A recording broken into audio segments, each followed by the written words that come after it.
Ang Ginoo manaa kaninyo. Manaa usab kanimo. Pagbasa gikan sa Santos nga Ebanghelyo sumala ni Marcos. Himayaon ikaw, O Ginoo. Si Jesus mingon sa iyang mga tinun-an, panglakaw kamo sa tibuok kalibutan ug isangyaw kining maayong balita ngadto sa tanang mga tao. Ang mutuo ug magpabunyag maluwas, apan ang dili mutuo silutan, ug kini ang mga timaan sa gahom nga mabatunan nila nga mutuo. Sa akong ngalan maghingilin silag mga yawa ug manulti silag lain-laing mga sinultihan. Kung makakupot silag mga halas o makainom silag hilo, dili sila maunsa. Itapio nila ang ilang mga kamot sa mga masakiton ug mga ayo sila. Human makigsulti kanila ang Ginoong Hesus, gidala siya ngadto sa langit ug milingkod sa tuo sa Dios. Ug nanlakaw ang mga tinun-an ug nagsangyaw sa maayong balita sa tanang dapit. Ang mitabang gayud kanila mao ang Ginoo ug midason sa katinuod sa ilang giwali pinaagi sa paghatag kanila sa mga timaan sa gahom. Ang Ebanghelyo sa Ginoo. Daygon ikaw, O Kristo.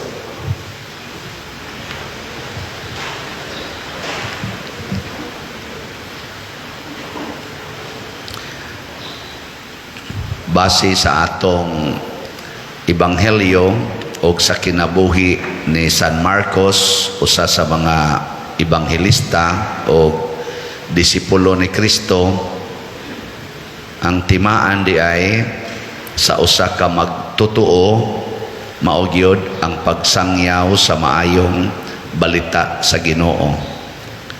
Kamong ni aron dinhi unsa man mituo ba mo sa Ginoo? Itaas ang kamot sa kadtong mutuo sa Ginoo, taas ang kamot. Maayo. Congratulations. Nya dili na mo mamakak. Mamakak pa mo, dili na. Mamakak mo, pasabot, wa mo magsangyaw sa maayong balita. So, waksad mo, mutuo. Ang tinuod nga pagtuo, hubaron gyud sa buhat. Nya, dili na mo mangaway. Away gyapon. Dili na mo mamalikas. Malikas gyapon. Dili na mo magsigi og tinapulan. Tapulan gyapon. Dili na mo kamo mga estudyante, dili na mo mangupya. Perting kinupyahanay. So sabot wa pagyud ka mo tuo. Kamong mga asawa, di na mo magyaw-yaw sa inyong bana. Yaw-yaw gyapon. Kamong mga bana, dili na sad mo masuko sa inyong asawa. Suko gyapon. Kamong mga ginikanan, di na mo magsigig yaw-yaw sa inyong mga anak. Yaw-yaw gyapon. Mga maestra, di na mo kasaba sa estudyante.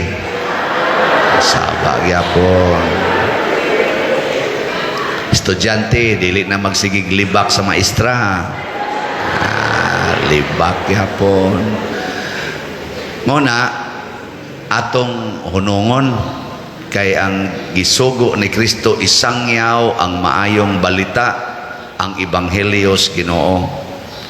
Munang challenge gid ni. Pero dili sa taniya biyaan. Basta musangyaw ganita ang mahitabo ubanan sa taog gahom. Muna si San Vicente Ferrer, kanay sila si San Marcos, giubanan ni gahom sa Ginoo. Matod pa diri, sa akong ngalan maghingilin mo mga yawa. Sige, lingi ay mong tupad. Ingna, hinginli ning akong yawa be. Na hinginli akong yawa. So pila ra may pagingon gud sa ngalan ni Hesus mawagtang ng yawa diha nimo. Wagtang dayon.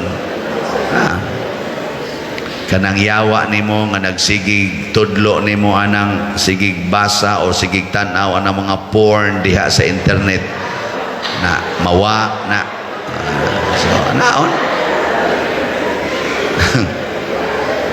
Di na lang noon ka magtuon sa imong leksyon kay sige na kagtan-aw ng TikTok, sige kang TikTok mawaon ta ng maong yawa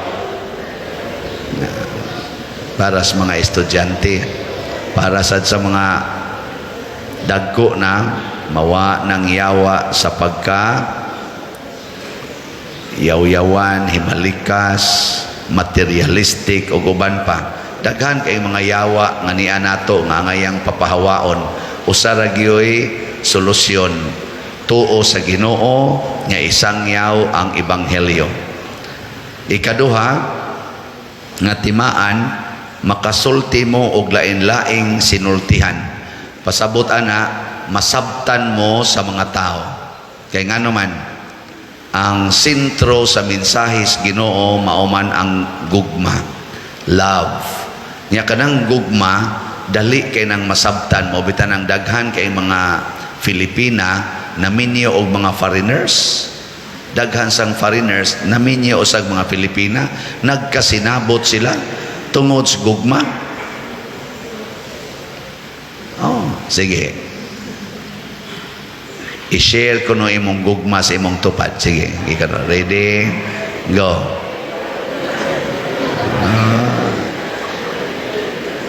Sayon kayo i-share ang ebanghelyo sa gugma. Gitudloan ta mo ha. Ing kapader di man gina magkasinabot kay di man pariha og dialect. Unsaon pagkasinabot na ay mga buhat ang gugma nga di na kinahanglang musulti pa ka. Pero masabtan as tanan. Nya mao ni ang akong gitudlo kanang SSS. SSS ba nga basic acts of love nga di na kinahanglan ka musulti nya masabtan nga nahigugma ka. Una, smile. Ang kanang tao nga mo smile nahigugma na maubitan ng laki kung manguyab sa babae sigihan na niya smile niya ang babae iniglingi niya nga nag-smile ang laki, wa siya kauyon, mo anong naong lipuang igtanaw sa laki nga pag-smile niya, wa mo smile, moingon ng laki, wa mahigugma, balhin na lang ko sa lain. Ana. Niya inigtanaw sa laki, anin na sang laing babae, inig-smile niya, niya moingon sa ang laki, ang babae, mudool din na, mudool na. Nya inigdool na wa na nagkasinabot na mingon dayon what's your name may I have your cell number what's your FB wa na nisugod na sila communicate pero gasugod to sa non-verbal expression of love which is smile. Kanang anak nga mo smile sa ginikanan nahigugma na. Anak. Kanasang ginikanan nga mo smile sa anak nahigugma na. Pero nasa uban mo smile lamian imong patyon buhanga ka oy.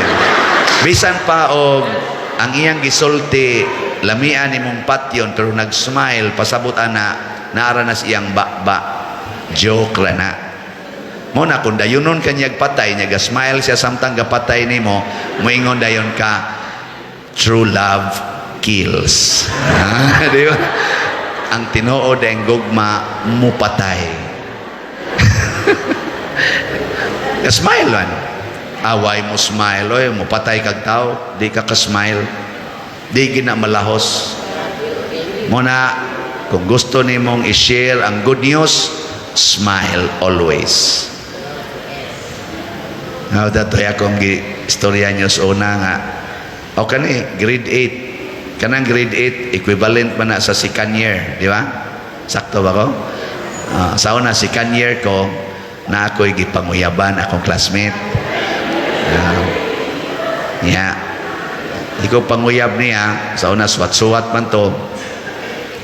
Dugay kay siyang ni tubag, ako siyang ipadadag suwat September 27, 1980. Ning nagkastorya may bahin atong akong suwat, nakalugar kong storya, March na 1981. Kay di man gid siya makigstorya nako. Nya sa dihang na ako na siyang na corner, akong gipaluap, musta man to akong suwat. Iyara kong giingnan, wa ka mauwa ng naong nimo, kabati nimo naong, uyag ka nako. So good ato, din adyo ko ganahan mo tanaw sa kong naong. Ako nang gihipos ang gamay na kong samin sa balay, ako raman sa usaga puyo, akong gihipos. Din ako mutanaw sa kong naong na mga bildo diha kanang nasa mga opisina sa principal namo agi dito na mantoy kanang kuan bildo di ko ganahan mutanaw sa kong naong. Din ako musakay anang sakyanan nga anas front seat, hilig man kay kong front seat kay nighangad na ko makita man ako akong naong. Hasta gud ang akong mama naglagot ko kay ingnon man ko sa akong mga igagaw nga liwat ko no ko sa akong mama nako ngano nakamama man sa kog batig naong lagot kay kustanan may gani kay pagka third year high school nako na ako'y maestro nga nakasulti namo nga wa jud kunoy batig naong basta mo smile muna ingon siya wear your smile every moment. Ako nang gibalik og butang ang samin nya mag-smile nako ana ko ana nya iguman ako na tong gimintin sige na kog smile tinuod yun nindot kay epekto daghan na kayo ko na-relax ko nya niabot sa tong panahon na bright na ko gamay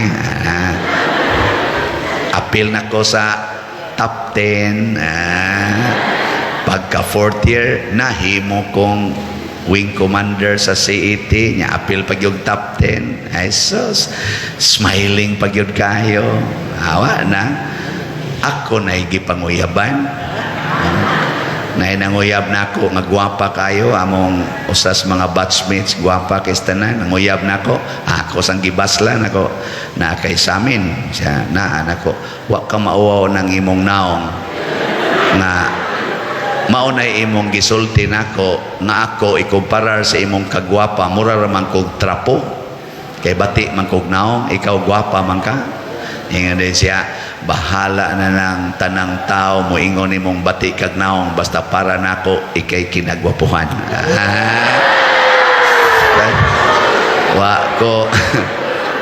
wa ko kapugong nasugot na kog kalit motong murag produkto to sa smile. Akan ako mga anak, di ba inyong smilean inyong papa o mama, nya inyo ding paraygan og jutay, nya humandayon gaita pang lode. Gaita pang Jollibee. Musugot man na dayon kay nga naman imo manggi smilean. So smile ang sunod non-verbal expression of love nga makapawagtang sa nig mga yawa unsa man service kana gyung alagad kanang tao nga dili gyud bitaw kaila nimo nya imo siyang alagaran example na siya gialsa bugat kayo nya galisod siya tabangi ra gog alsa kanang inyong silingan nga wa nimo mailhi nya daghan kay sagbot ang ilang tugkaran ni clog up pagid ilang kanal limpyohi ra gud.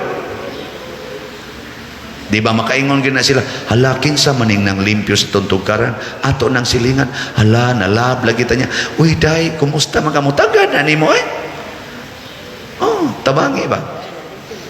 Maubitan ang daghang mga maestra, maminyo aning mga driver sa balhabal or tricycle. Nga naman, kusog manggugay mo alagad ning driver sa balhabal. Ma'am, ako'y pick up ni mo ma'am. Door to door pa. Door to door. Siya, uy, daghan ra ba kog things. Moingon sa balhabal, ay dili lang na ma'am. Ikuan lang na, dili lang na sa tubangan. Aron libre ka diha pag gunit-gunit, nadugay ang maestra, gunit-gunit, nadugay, hakop na. Patay.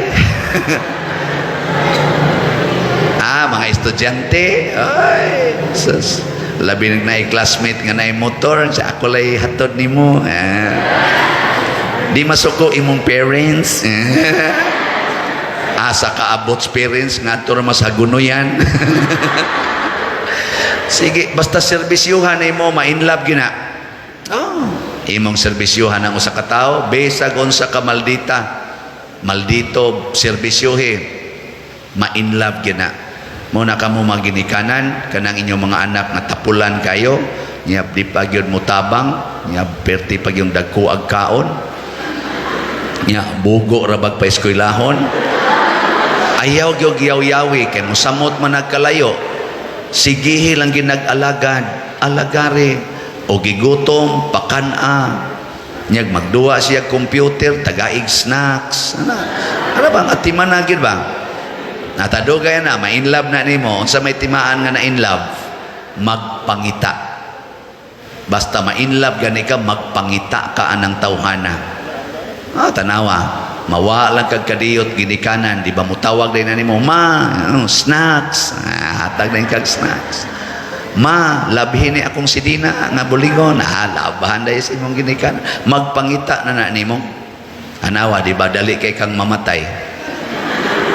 Sama ni Kristo nga na in love na to, patay dayon. Si San Marcos, patay dayon. Ikamatay nimo, unsa may buhaton na imong anak, magpangita na nimo. Nya moingon din na siya, si mama maogi tiglungag sa una. Aron ako mahandom siya, magsigi na kog lungag. Sige na siya loto. Si mama mo itiglabas akong sinina nga mga bulingon sa una. Karon isip akong ekspresyon sa love sa akong mama, manglaban ako din ako magtinapulan kay namatay gito akong mama sa akong katapulan. Siya na lang nagsigig trabaho, ako wa na lang gyud ko'y trabaho, karon ako na ning buhaton. Di ba? Maobita na nga pagkamatay ni Kristo, nahimutang mga buutan kay si Kristo nagpakamatay para nato. Ug mao ni ang katapusang S. Unsa may katapusang S? Sakripisyo. Antusa ang maong tao. Sige, lingay mong tupad. Smile. Sige, smile. Nya, ingna siya. Ingna ba? Sugod karon, antuson ti ka. Sige, ingna. Di ba, inigsulti ni Mana, mingon din na siya, sana all. Di ba? Og mauna, nga nitubag ta sa Salmo, og ingon ta nga, sa gihapon awitan ko ang kaayo sa Ginoo. Wa na ang Ginoo, dugay nang namatay, pero nagsigitag awit, kay gihandom nato ang iyang smiling face, ang iyang pag-alagad nato o ang iyang pag-antos hangtod sa kamatayon. Mo na'y gisangyaw sa mga ebanghelista. Mo nang pagpamalit nato, pagbaligya natog slots, na adayoy na malit kay nisunod sad ni Kristo nga ni alagad. Kani magong pagpalit og slot is a form of service.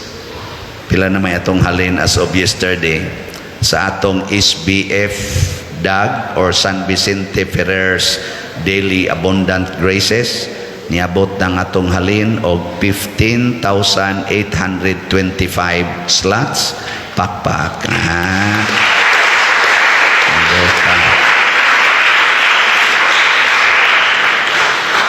Kanarabang kusog kay mo pakpak, wa na mo palit, no? Tag 500 ni per slot. So napay 60,175 slots. Sa ato sang God's protection, healing and joy para ni sa atong pista karong Sabado nga mao ni atong ginumbinahan or GPHJ, tag 100 ra ni per slot. Ang atong halin as of yesterday niabot nag 25,019 slots. Pakpak yapon. Daghan-daghan pa gid ni napay 19,981 slots. Ambot og mahurot ba ni siya, pero murag posible man sa ding mahurot, depende sa atong kakugi, pero og ma-inlove lang itas Ginoo, hurot kining tanan. Muna, importante kayo ang atong paghigugmaay, kay mauna ang sentro sa ebanghelyo ug maunay makapasangyaw sa kinabuhi ni Kristo, pinaagi sa atong paghigugmaay. Ginamit primarily ang triple S. Unsa to? Very good, children. Sige, manindog na ta.